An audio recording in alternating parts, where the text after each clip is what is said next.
നേരത്തെ കാലത്തെ തുടരുന്നു. ആദ്യം നോക്കാം പ്രധാന വാർത്തകൾ. വയനാട്ടിലെ ആളെക്കൊല്ലി കാട്ടാനയെ പിടികൂടാനുള്ള ദൗത്യം മൂന്നാം ദിനം. ആന മണ്ണുണ്ടി മേഖലയിൽ തുടരുന്നു. വയനാട്ടിൽ ഇന്ന് കർഷക സംഘടനകളുടെ മനസാക്ഷി ഹർത്താൽ.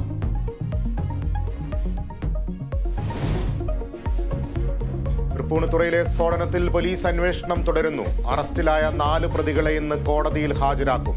അന്വേഷണം കരാറുകാരനിലേക്കും. പരിക്കേറ്റ 4 പേരുടെ നില ഗുരുതരം.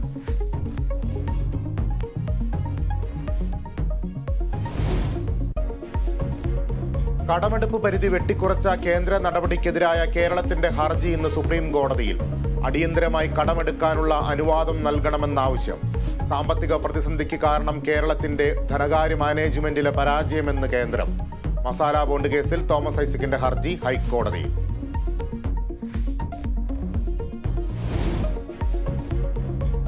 സംസ്ഥാനത്ത് കടകൾ അടച്ച് പ്രതിഷേധവുമായി വ്യാപാരികൾ. സമരം വ്യാപാര മേഖലയെ പ്രതിസന്ധിയിലാക്കുന്ന സർക്കാർ നയങ്ങൾ തിരുത്തണമെന്നാവശ്യപ്പെട്ട് വ്യാപാര സംരക്ഷണ യാത്രയ്ക്കിന്ന് തിരുവനന്തപുരത്ത് സമാപനം.